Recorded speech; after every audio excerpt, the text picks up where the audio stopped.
राजस्थान की सबसे पहले बात करेंगे, जहां पर गहलोत और पायलट गुट में शय और मात का खेल अब भी जारी है। विधायकी बचाने के लिए पायलट गुट ने कोर्ट का रुख अख्तियार किया है। वहीं गहलोत गुट ने पायलट गुट के 2 विधायकों को पार्टी से निष्कासित कर दिया है।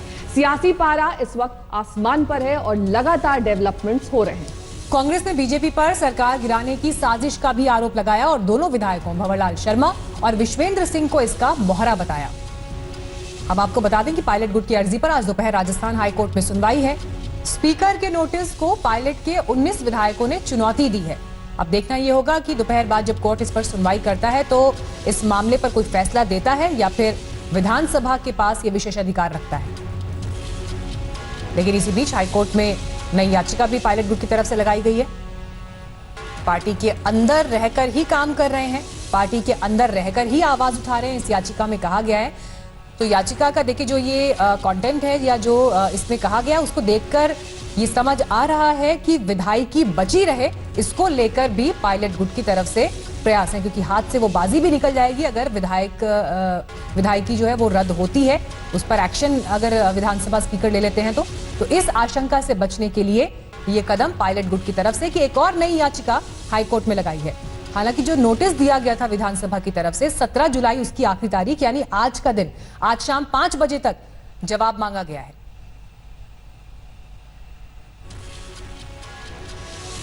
रणदीप सुरजेवाला ने आपसे कुछ ही देर पहले 2 विधायकों के निलंबन की बात कही थी, उन्हें पार्टी से निष्कासित कर दिया गया। से भी भाजपा की तरफ से भी काफी वाद विवाद सामने आया और कई बार ऐसा लगता था कि ये सारी बातें कहीं इल्जामात के घेरे में ही सीमित होकर ना रह जाएं। परंतु कल शाम और आज तक अब जो टेप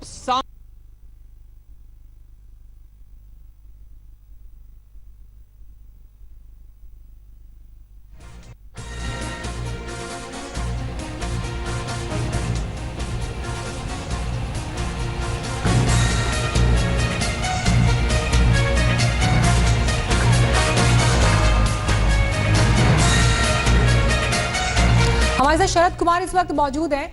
शरद, देखिए जिस तरह के डेवलपमेंट्स राजस्थान में हुए हैं, हाईकोर्ट में अब एक नई याचिका भी लगाई गई है पायलट गुट की तरफ से और इसमें जो कहा गया है वो बहुत इंपॉर्टेंट है कि पार्टी के अंदर रहकर ही आवाज उठा रहे हैं, पार्टी के अंदर रहकर ही काम कर रहे हैं, यानी पूरी कोशिश ये है कि किसी भी तरह से विधायकी पर कोई खतरा नहीं आना चाहिए, लड़ाई तभी तक जारी रहेगी। देखिए, इंडिया टुडे मैगजीन के दिए गए इंटरव्यू के बाद पहली बार कानूनी रूप से सचिन पायलट उनके साथियों ने कोर्ट में कहा है कि हम कांग्रेस पार्टी नहीं छोड़ रहे हैं, हम सरकार गिराने की साजिश नहीं कर रहे हैं, हम पार्टी के अंदर अपनी बात रख रहे हैं। तो कुल मिलाकर एक बड़ा पॉलिटिकल ड्रामा चल रहा है। एक तरफ कहा जा रहा है गांधी परिवार बात कर रहा है पायलट से, एक तरफ यहाँ पर ऑडियो की ट्रांसक्रिप्ट जारी की जा रही है होटल के बाहर, दूसरी तरफ पायलट कह रहे हैं कि मैं तो कांग्रेसी हूँ, कांग्रेसी रहना चाहता हूँ। तो अजीब सा एक आपस में अंदर लगता है कि सास बहू की सीरियल चल रही है कांग्रेस के अंदर। कभी एक गुट कुछ और दावा करता है, दूसरा कुछ और दावा करता है। इस बीच स्पेशल ऑपरेशन ग्रुप ने मुकदमे दर्ज कर लिए हैं। हमारे साथ सरकारी मुख्य सचेतक महेश जोशी थे, उन्होंने कहा कि 2 मुकदमे दर्ज किए हैं। उस मुकदमे में इन्होंने कल शाम को शिकायत दी थी कि ऑडियो टेप एक मिला है जिसमें से ये देखा जा रहा है कि निलंबित विधायक भंवरलाल शर्मा, केंद्रीय मंत्री गजेंद्र सिंह शेखावत और एक दलाल संजय जैन पैसे के जरिए विधायकों की खरीद फरोख्त कर रहे हैं। इसकी सत्यता की जांच की जाए, उसके आधार पर एसओजी ने प्राथमिकी दर्ज कर ली है। संजय जैन से कल दिन भर पूछताछ की गई है, रात को छोड़ दिया गया था। आज संजय जैन वापस 10 बजे उसको बुलाया गया है एसओजी में। संजय जैन खैनी का कारोबारी है, कुबेर ग्रुप का, और उसी बीकानेर चूरू के इलाके का रहने वाला है। तो कुल मिला के एक तरह से कानूनी शिकंजा कसा जा रहा है, दूसरी तरफ से सचिन पायलट कह रहे हैं कि मैं तो कांग्रेसी हूँ, कांग्रेसी रहना चाहता हूँ। सचिन पायलट ने पहली बार वकील के जरिए बात कही है। जी लौटेंगे आपके पास शरद, अहम जानकारियां यहां पर आप दे रहे हैं, लेकिन सवाल यही बना हुआ है कि आखिर गहलोत कैंप में कितने विधायक हैं? 100 विधायक हैं, 105 विधायक हैं, 90 हैं, या फिर इनकी अंतिम जो संख्या है वो कितनी है? बिल्कुल नया सही कह रही हैं आप। और देखिए यही असमंजस की स्थिति बनी हुई है, क्योंकि सारा खेल तो नंबर्स का ही है। खुद गहलोत कैंप के 2 बड़े नेता अलग अलग अंक पेश कर रहे हैं और इसीलिए ये कंफ्यूजन पैदा हो रहा है कि राजस्थान की सरकार या पूरे देश में जहां भी गैर भाजपा की सरकारें हैं उनको अपदस्थ करने के लिए, अस्थिर करने के लिए भारतीय जनता पार्टी लगातार प्रयास कर रही है। उसी का भंडाफोड़ हुआ है। कंवरलाल जी की आवाज़ आप भी पहचानते हो, मैं भी पहचानता हूँ। क्या बाकी रह गया है? उनको खुद को आगे आकर के अगर वो समझते हैं कि वो आवाज़ उनकी नहीं है तो अपना सैंपल देना चाहिए एसओजी को जाकर के, अपनी आवाज़ टेस्ट करवानी चाहिए, FSL में भिजवानी चाहिए। इसमें सचिन पायलट पूरी साजिश में लग रहा है आप लोगों के शामिल हैं, वही अभी प्रथम दृष्टया जो कल साक्ष्य सामने आए हैं उससे तो ये चीज़ लग रही है, तो उनको आगे आकर अपनी स्थिति साफ करनी चाहिए। आपको लगता है कि बीजेपी का ऑपरेशन लोटस जो फेल हो गया? ऑपरेशन तो उनका धराशायी होना ही था। मैंने आपको 5 दिन पहले भी कहा था, आपके चैनल पर ही कहा था कि राजस्थान में अशोक गहलोत को पूर्ण बहुमत प्राप्त है। कांग्रेस के कुछ विधायकों पर आरोप है कि वो कहीं न कहीं भारतीय जनता पार्टी के प्रभाव में हैं, उनके कहे में है, और जिस प्रकार से भारतीय जनता पार्टी खरीद फरोख्त की हॉर्स ट्रेडिंग की कार्रवाई कर रही है, हम पहले दिन से सारे विधायकों को सचेत कर रहे हैं कि इस कार्रवाई से बचें। भारतीय जनता पार्टी लोकतंत्र को बनाने में नहीं, लोकतंत्र को कमजोर करने में विश्वास करती है, और ये सारी कार्रवाइयां देश के लोकतंत्र को कमजोर करने में।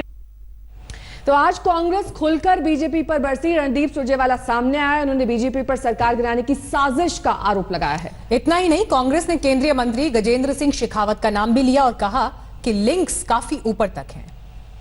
पिछले 6 महीने में तो उन्होंने नहीं कहा, पिछले 6 महीने से वो कह रहे थे कि सरकार हम सब एक हैं, कांग्रेस का कुनबा एक है, भारतीय जनता पार्टी जो है मेरी सरकार को डिस्टेबलाइज करने के लिए काम कर रही है। 6 महीने भी नहीं, पिछले 1-1.5 महीने से जब उन्होंने बात करने की कोशिश शुरू किया था, जब उनको ये पता था कि उन्हीं की सरकार के उप मुख्यमंत्री, उनकी पार्टी के PCC चीफ वो कॉन्स्पायर कर रहे हैं, उनके पास सबूत थे, तो उनको अपने पार्टी प्लेटफॉर्म पर भी बात करनी चाहिए और उन सबूतों के आधार पर जो भी कुछ लीगल कार्रवाई करनी थी वो पहले भी करने को स्वतंत्र। इतने दिन तक इस बात का इंतजार क्यों कर रहे थे? ये ऑडियो जो चल रहे हैं, इसके बाद ये आरोप लगाते हैं, सच्चाई इनकी हो रही है। फिर भी हमने SOG में मुकदमा दर्ज ये कराया है, नियमानुसार कार्रवाई, और नियमानुसार कार्रवाई में इसकी जांच भी होती है, लोगों के आवाज के सैंपल भी लिए जाते हैं, सैंपल का मिलान भी किया जाता है, और ये सब करने के बाद में जो भी निष्कर्ष सामने आते हैं उसके हिसाब से आगे की कार्रवाई है। सर, आपने कितने मुकदमे दर्ज कराए हैं? 2 मुकदमे दर्ज कराए। अच्छा, आखिरी सवाल, होटल में कहा जा रहा है कितने विधायक हैं सर अभी? हम आपको पहले दिन से करें, हमारे पास 109 का संख्या बल है, और जब कभी भी अगर फ्लोर टेस्ट कहीं हुआ, संख्या बल दिखाने की जरूरत पड़ी, इससे ज्यादा ही दिखाएंगे। नमस्कार, मैं हूं अंजना ओम कश्यप। हमें उम्मीद है ये वीडियो आपको पसंद आया होगा। लेटेस्ट खबरों के लिए यूं ही देखते रहिए आज तक, और इस वीडियो के पसंद आने पर लाइक, शेयर एंड सब्सक्राइब करना ना भूलें।